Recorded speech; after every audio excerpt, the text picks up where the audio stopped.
Bonjour à tous, je suis ravie d'être avec vous aujourd'hui et en plus en utilisant les nouvelles technologies. Donc pour me présenter, je suis donc Charlotte Ullmann, j'assure la direction de l'association Observatoire numérique Nouvelle-Calédonie qui a été créée en janvier 2011 et je vais vous faire une petite présentation en fait des problématiques numériques en Nouvelle-Calédonie et une petite présentation aussi de l'association de ses missions. Et dans un troisième temps, je vous parler aussi des quelques pistes de travail qu'on a en tête en ce moment. Donc la Nouvelle-Calédonie à l'heure d'Internet, quels enjeux?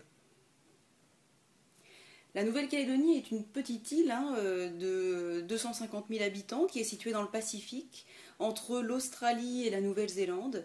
Sur cette carte, vous pouvez voir le réseau des câbles sous-marins, dont un seul relie la Nouvelle-Calédonie à l'Australie. Il s'appelle le câble Gondwana. Il a été mis en place en 2008. Sur la deuxième carte, vous pouvez voir le réseau internet de fibre optique calédonien. Donc en violet, la fibre optique qui, vous le voyez, passe sur la côte ouest, traverse la Calédonie par une transversale, Koné-Pointe-Dimier, et rejoint les îles Loyauté, Ouvéa, Lifou, mais pas encore Maré. Les faisceaux hertziens en fait, qui sont précisés ici en gris, vous montrent que la couverture Internet se fait par cette technologie pour mailler le territoire. Troisième carte, le réseau Mobilis. Donc vous pouvez voir que l'accès téléphonique sur Internet dessert principalement la ville de Nouméa, avec les communes alentours du Grand Nouméa, Païta, Doumbéa, Mondor, et les villes aussi de la province nord autour de la zone de Koné, Vaud, Pointe-Boute. L'intérieur de la Nouvelle-Calédonie, qui est assez montagneuse, est beaucoup moins bien desservi par les technologies 3G par exemple. Et on peut voir aussi que dans les îles Loyauté, le développement de la téléphonie et de l'Internet mobile commence seulement à être mis en place par l'opérateur principal qui est l'OPT, dont vous pouvez apercevoir le logo en haut sur la carte. Quelques dates clés importantes en Nouvelle-Calédonie pour situer un petit peu le développement du numérique. Dans les années 95-2000, comme en métropole, comme on aurait envie de dire partout dans le monde, l'Internet se développe. C'est vraiment le début de l'Internet commercial.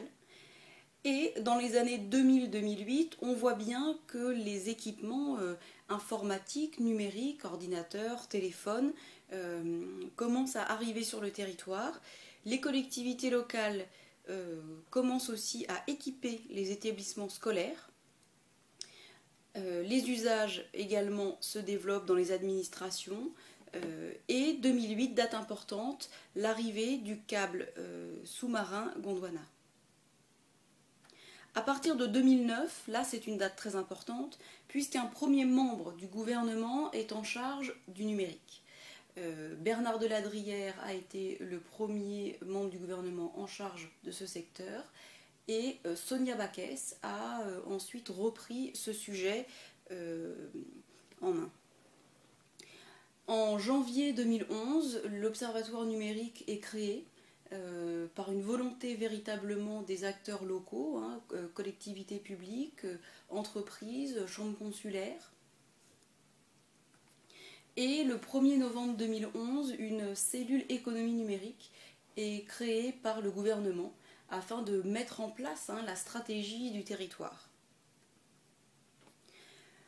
Le 13 avril 2012, l'Observatoire numérique a présenté des premiers résultats d'études à travers une publication qui s'appelle le baromètre numérique et qui permet de comprendre justement quelles sont les évolutions de l'Internet et des nouvelles technologies, des multimédias en Nouvelle-Calédonie.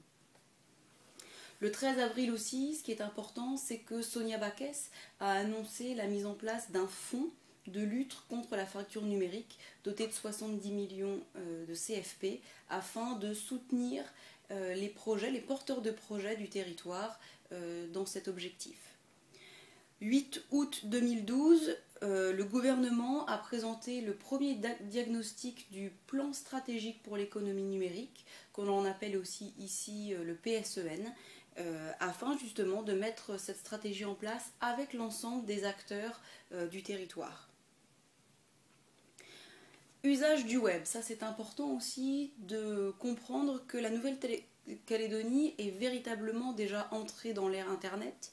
Les usages classiques, échanger, s'informer, sont véritablement présents. 86% de notre échantillon de 1003 Calédoniens consultent leur mail régulièrement. 63% aussi vont sur les réseaux sociaux. Deuxième type d'usage, apprendre, se divertir. On voit que 49% des Calédoniens téléchargent des contenus et 65% visionnent pas mal de vidéos en streaming. Troisième type d'usage, acheter, jouer en ligne. Là, on voit que 33%, donc un tiers des Calédoniens achètent déjà des objets, des voyages en ligne. Et 21% aussi jouent en ligne. À travers l'observatoire, à travers la publication du baromètre numérique, nous avons essayé de faire une typologie des usagers en identifiant finalement 4 catégories. Première catégorie, les technos connectés. Donc ce sont ceux finalement qui se connectent régulièrement au domicile, à leur travail, en mobilité. C'est 15% de la population. On a ensuite les techno-suiveurs, 29% de la population, qui se connectent modérément à Internet depuis leur domicile. Les réfractaires, qui n'utilisent pas Internet, qui sont soit craintifs par rapport à cette nouvelle technologie ou tout simplement pas intéressés. Cela concerne 34% de la population. Et puis enfin les démunis, 22% de la population, qui eux ont des vraies problématiques d'accès ou d'usage de ces nouvelles technologies.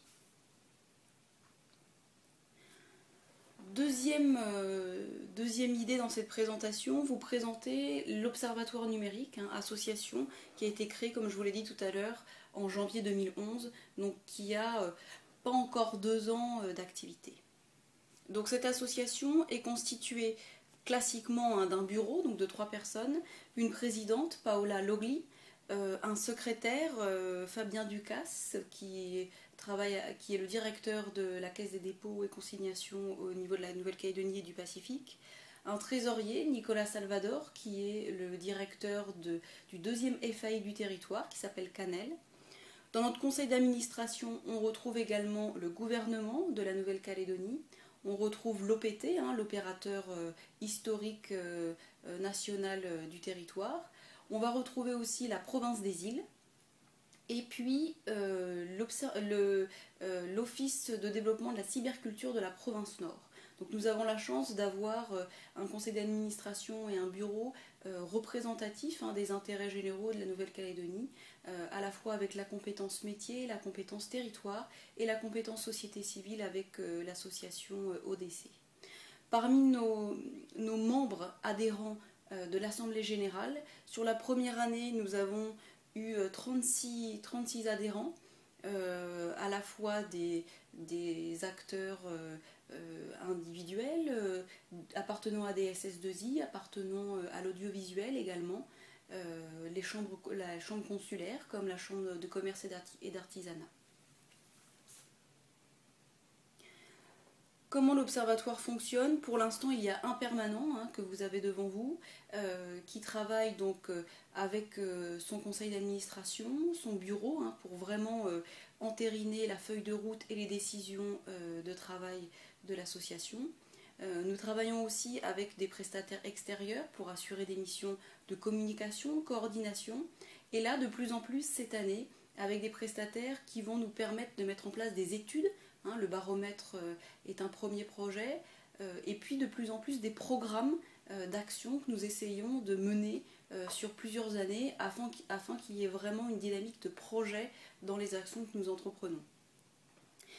Très important aussi, et là nous sommes contents effectivement de le faire, c'est de travailler en réseau, à la fois avec les acteurs du Pacifique, avec les acteurs de métropole, la Guadeloupe, Antilles, Guyane, font partie aussi des acteurs insulaires qui, comme nous, se posent des problématiques de développement numérique assez particulières.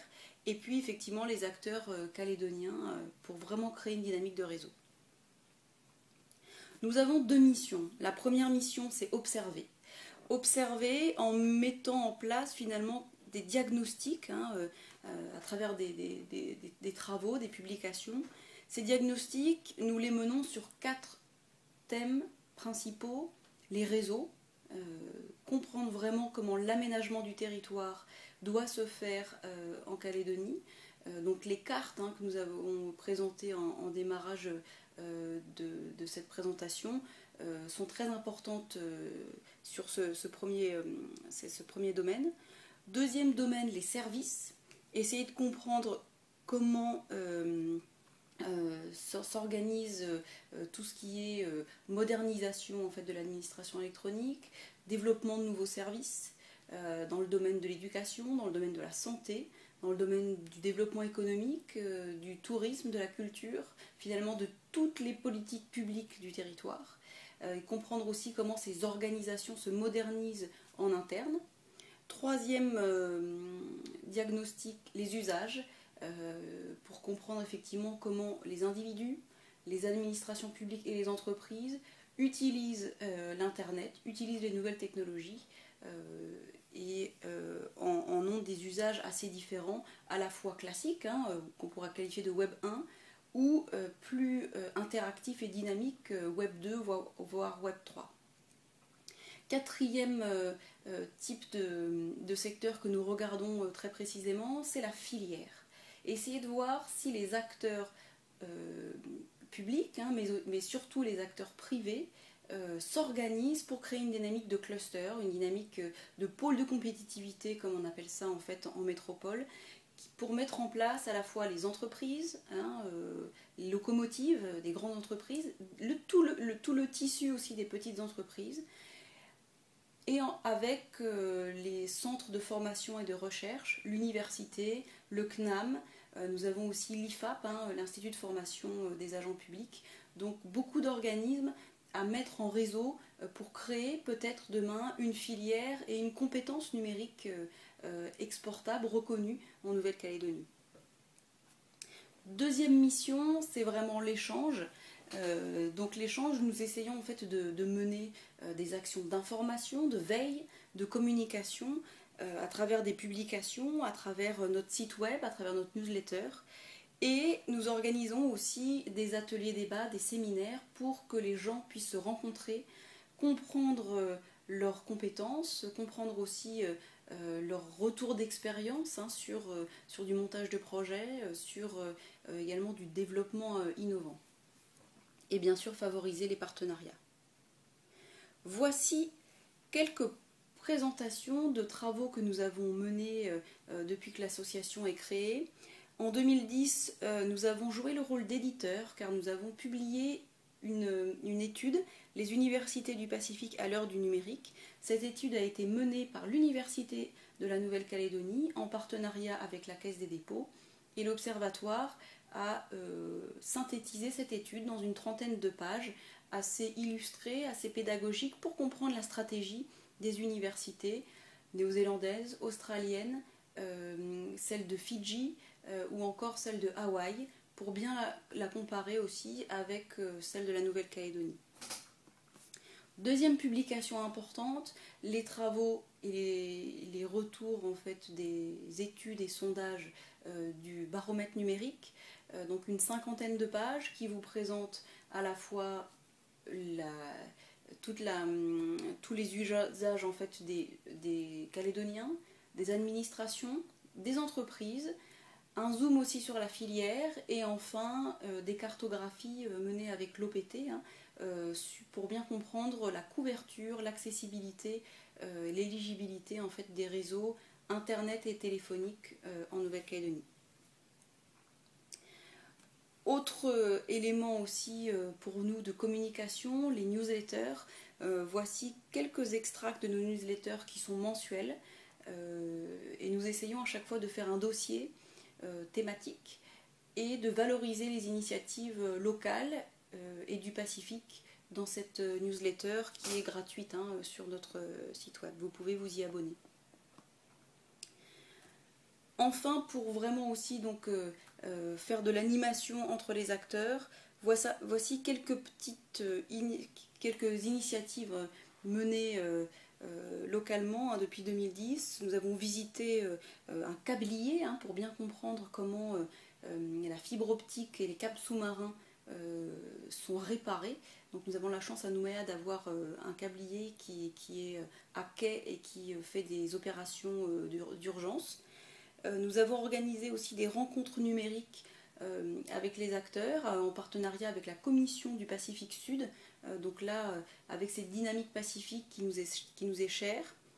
Un premier séminaire en fait, qui a eu lieu le 14 mars dernier, qui a réuni 120 personnes, où nous nous sommes posé la question de la place de la Nouvelle-Calédonie et de son objectif de devenir une cyber-référence.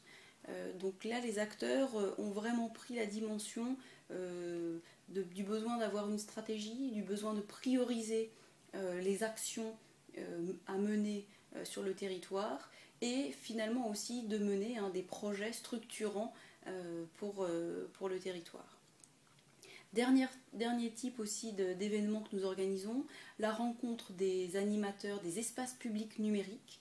Il y en a une dizaine sur le territoire et tous ces acteurs aussi travaillent en réseau. En tout cas, c'est l'objectif qui est très important. Pour conclure cette présentation, je souhaiterais partager avec vous quelques pistes de travail. Pistes de travail pour une petite structure associative.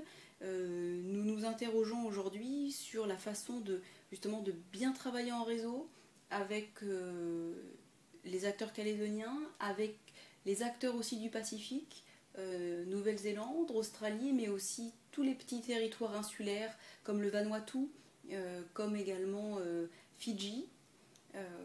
Nous travaillons aussi à accompagner les initiatives de nos adhérents et de nos partenaires sur les 4 domaines présentés initialement. Donc vraiment la dynamique de réseau, la dynamique des services numériques, le développement des usages et lutte contre la fracture numérique, et enfin la dynamique de filière. Voilà, donc cette petite présentation, je l'espère, pourra apporter une petite illustration dans le cadre de vos échanges. En tout cas, nous restons à votre disposition pour partager nos expériences sur les projets, pour continuer à échanger aussi et à s'informer sur les initiatives des territoires insulaires, car nous avons besoin aussi d'avoir cette expérience de compréhension des problématiques insulaires pour essayer de les relever le mieux possible. Merci, bonne continuation de vos échanges et à très bientôt par mail, Skype, téléphone ou autre vecteur technologique pour pallier à la distance qui nous sépare. À très bientôt.